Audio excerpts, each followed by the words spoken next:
Olá pessoal, o meu nome é Tiago, eu sou aluno de Biotecnologia da Universidade Federal da Paraíba. Nesse vídeo aula eu irei apresentar para vocês sobre símbolos de Lewis, regra do octeto e ligações químicas. Vamos verificar o que são símbolos de Lewis. São uma representação gráfica que evidencia os elétrons da camada de valência por meio de pontos ao redor do elemento. Ou geralmente pode ser pontos ou asterisco, mas o mais importante é que devem ser evidenciados os elétrons da camada de valência. É importante salientar que elementos que estão na família A, eles possuem um elétron na última camada. Elementos que estão na família 2A apresentam dois elétrons na última camada.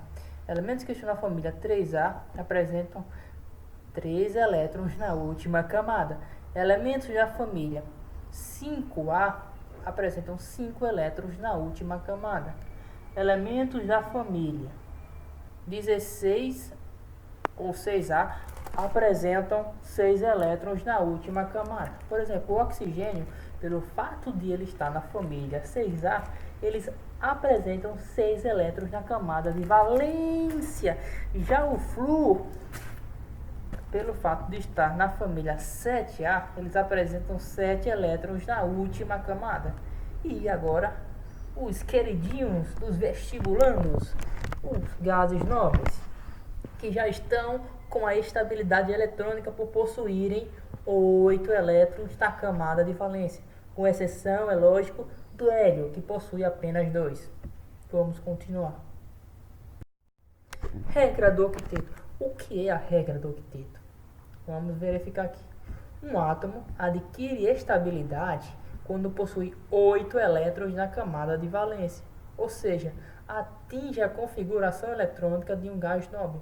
Os átomos, eles ficam instáveis quando eles apresentam menos de 8 elétrons na camada de valência. E nesse caso eles querem receber elétrons para ficar com 8 elétrons e com a estabilidade eletrônica. Vamos verificar aqui o cloro. Pelo fato, lembre-se de ele estar na família 7, o cloro possui 7 elétrons na última camada e necessita ganhar um elétron para completar o seu octeto e ficar estável, isto é, com 8 elétrons na última camada. Nesse caso aqui, o átomo de cloro, que tem 7 elétrons de valência, atinge o octeto após ganhar um elétron, ficando com a configuração eletrônica do gás argônio. Agora vamos verificar aqui os tipos de ligações químicas. Temos as ligações iônicas, as ligações covalentes e as ligações metálicas. Ligações iônicas. As ligações iônicas ocorrem quando um átomo apresenta 1, 2 ou 3 elétrons na última camada e precisam doar esses elétrons para outros átomos mais eletronegativos, a fim de alcançar a estabilidade eletrônica, isto é, ficar com 8 elétrons na camada de valência. Essas ligações iônicas são ligações entre átomos de metais com átomos de não metais. Os átomos dos não metais, eles possuem 5, 6 ou 7 elétrons na última camada e têm acentuada tendência a receber mais 3, 2 ou 1 elétrons e assim completar seus octetos. Resumindo, as ligações iônicas elas ocorrem entre metais e ametais. Os metais eles têm tendência a quê? A doar seus elétrons. E os ametais, pelo fato de eles serem mais eletronegativos, têm tendência de receber esses elétrons, atrair esses elétrons para si e para completar o seu octeto, e ficar com 8 elétrons, ser estável.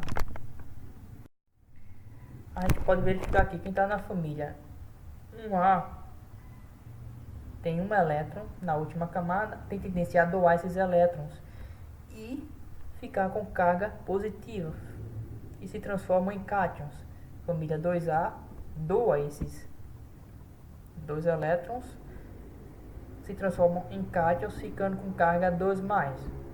Família 6A, por exemplo, eles têm tendência a receber mais 2 elétrons e ficar com a configuração eletrônica no gás nobre.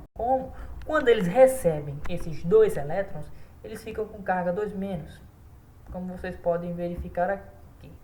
Os elementos da família 7A, eles só precisam receber um elétron. Nesse caso, eles ficam com carga -1. Todos que estão com carga -1 são ânions, partículas com carga negativa. Todos que estão com carga positiva são aqueles que têm tendência a doar elétrons e são cátions, partículas com cargas positivas. Vamos verificar aqui um exemplo de ligação iônica. Reação do sódio e cloro produzindo cloreto de sódio, que é o sal de cozinha. Pelo fato de o sódio estar na família 1A, ele tem só um elétron na última camada, logo ele tem tendência a doar esses elétrons.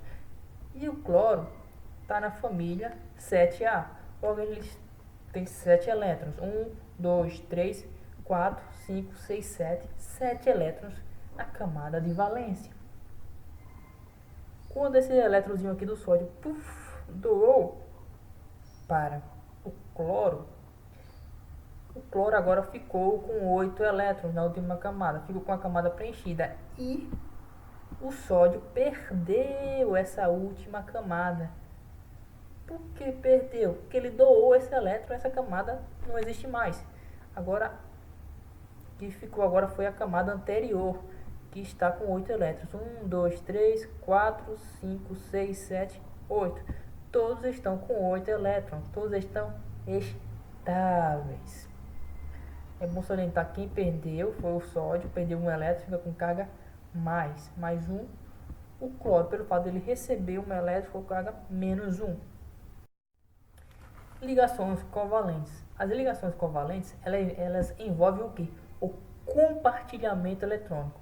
Compartilhamento de elétrons entre os átomos.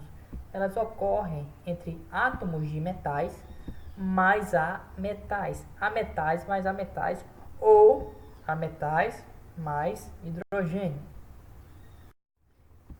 Ametal mais ametal. A gente está verificando aqui um átomo de nitrogênio compartilhando 3 pares eletrônicos com um átomo de cloro. O átomo de nitrogênio tem 5 elétrons de valência e precisa de mais 3 elétrons para atingir o octeto.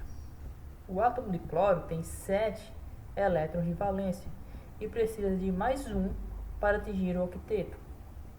Para atingir o octeto, o nitrogênio e o cloro, eles compartilham 3 pares de elétrons. São 3 pares de elétrons sendo compartilhados entre o nitrogênio e o cloro, formando-se a molécula de NCl3.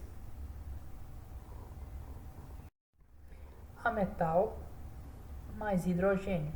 Um átomo de hidrogênio pode compartilhar seus elétrons com um ametal ou com ele mesmo.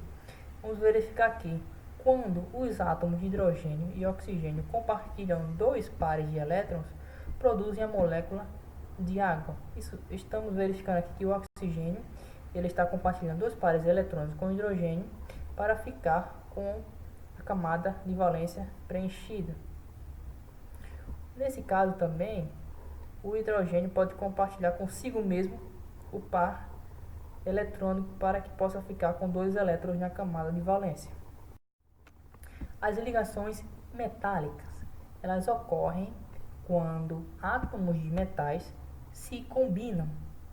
É conhecida por mar de elétrons. Os metais são bons condutores térmicos e elétricos.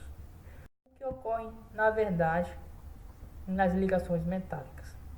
Os átomos dos metais, a todo instante, perdem seus elétrons e viram cátions. Em seguida, capturam de volta o elétron e ficam neutro, e assim sucessivamente. Os elétrons perdidos deslocam-se livremente pela estrutura. Pelo fato de ter tantos elétrons se deslocando pela estrutura, é que se chama o mar de elétrons. por isso os metais são excelentes condutores elétricos. Essa foi o final da videoaula, pessoal. Eu quero agradecer a todos e muito obrigado por tudo.